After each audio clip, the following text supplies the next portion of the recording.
ನೀವು ಪ್ರೆಗ್ನೆಂಟ್ ಆಗಿದ್ದೀರಾ? ಈ ಸಮಯದಲ್ಲಿ ಬಿಪಿ ಜಾಸ್ತಿ ಆದ್ರೆ ನಿಮಗೆ ಮತ್ತೆ ನಿಮ್ಮ ಮಗುವಿಗೆ ತೊಂದರೆ ಆಗಬಹುದು. ಈ ರೀಲ್ ಕೊನೆ ತನಕ ನೋಡಿ, ಇದು ತಾಯಿ ಮತ್ತು ಮಗುವಿನ ಜೀವ ಉಳಿಸಬಹುದು. ನಮಸ್ಕಾರ, ನಾನು ನಿಮ್ doctor Sanjana Heddesh, consultant obstetrician gynaecologist, advance laparoscopic surgeon and infertility specialist at Bharati clinic Hassan. Pregnancy 20 ವಾರದ ನಂತರ ಬಿಪಿ ಏನಾದ್ರೂ 140/90 ಗಿಂತ ಹೆಚ್ಚಾದ್ರೆ ನಾವು ಅದನ್ನು PIH, that is pregnancy induce hypertension ಅಥವಾ ಜೆಸ್ಟೇಷನಲ್ ಹೈಪರ್ಟೆನ್ಷನ್ ಅಂತ ಕರೀತಾರೆ. ಈ PIH ಗೆ ನಿಖರವಾದ ಕಾರಣ ಸಂಪೂರ್ಣವಾಗಿ ತಿಳಿದಿಲ್ಲ, ಆದರೆ ಇದಕ್ಕೆ ಕೆಲವು ಅಂಶಗಳು ಕಾರಣವಾಗಿರಬಹುದು.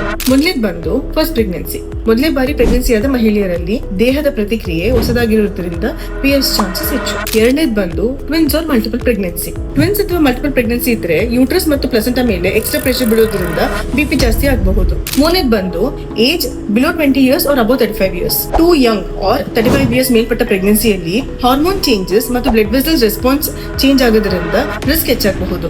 ನಾಲ್ಕನೇದು ಬಂದು ಒಬೆಸಿಟಿ. ಓವರ್ ವೇಟ್ ಇರುವ ಮಹಿಳೆಯರಲ್ಲಿ ಬ್ಲಡ್ ವೆಸಲ್ಸ್ ಮೇಲೆ ಪ್ರೆಷರ್ ಹೆಚ್ಚಿರುವುದರಿಂದ ಹೈ ಬಿಪಿ ಆಗುವ ಚಾನ್ಸಸ್ ಜಾಸ್ತಿ. ಐದನೇದು ಬಂದು ಫ್ಯಾಮಿಲಿ ಹಿಸ್ಟರಿ ಆಫ್ ಹೈಪರ್ಟೆನ್ಷನ್. ತಂದೆ ತಾಯಿ ಅಥವಾ ಕ್ಲೋಸ್ ಫ್ಯಾಮಿಲಿ ಮೆಂಬರ್ಸ್ಗೆ ಬಿಪಿ ಇದ್ರೆ ಜೆನೆಟಿಕ್ ಕಾರಣಗಳಿಂದ ಬಿಪಿ ಬರುವ ಚಾನ್ಸಸ್ ಜಾಸ್ತಿ. ಆರನೇದು ಬಂದು ಡಯಾಬಿಟಿಸ್. ಡಯಾಬಿಟಿಸ್ ಇರುವ ಮಹಿಳೆಯರಲ್ಲಿ ಬ್ಲಡ್ ವೆಸಲ್ಸ್ ಚೇಂಜ್ ಆಗಿ ಬಿಪಿ ಕಂಟ್ರೋಲ್ ಮಾಡಲಿಕ್ಕೆ ಕಷ್ಟ ಆಗಬಹುದು. ಏಳನೇದು ಬಂದು kidney problems. Kidneys BP regulation ಗೆ ಇಂಪಾರ್ಟೆಂಟ್ ರೋಲ್ ಪ್ಲೇ ಮಾಡುತ್ತೆ. ಕಿಡ್ನಿ ಇಶ್ಯೂ ಇದ್ರೆ ಬಿಪಿ ಫ್ಲಕ್ಚುಯೇಷನ್ ಆಗಬಹುದು. ಎಂಟನೇದು ಬಂದು previous history of PIH. Previous ಪ್ರೆಗ್ನೆನ್ಸಿಯಲ್ಲಿ PIH ಇದ್ರೆ ನೆಕ್ಸ್ಟ್ ಪ್ರೆಗ್ನೆನ್ಸಿಯಲ್ಲೂ ಕೂಡ PIH ಬರುವ ಚಾನ್ಸಸ್ ಹೆಚ್ಚು. ಪ್ರೆಗ್ನೆನ್ಸಿಯಲ್ಲಿ ಬಿಪಿಯನ್ನು ಲೈಟ್ ಆಗಿ ತಗೊಳ್ಬೇಡಿ. ಹಿಂದೆ ನಿಮ್ಮ ಬಿಪಿಯನ್ನು ಚೆಕ್ ಮಾಡಿಸಿ ಮತ್ತು ಡಾಕ್ಟರ್ ಅನ್ನು ಕನ್ಸಲ್ಟ್ ಮಾಡಿ. Thank you.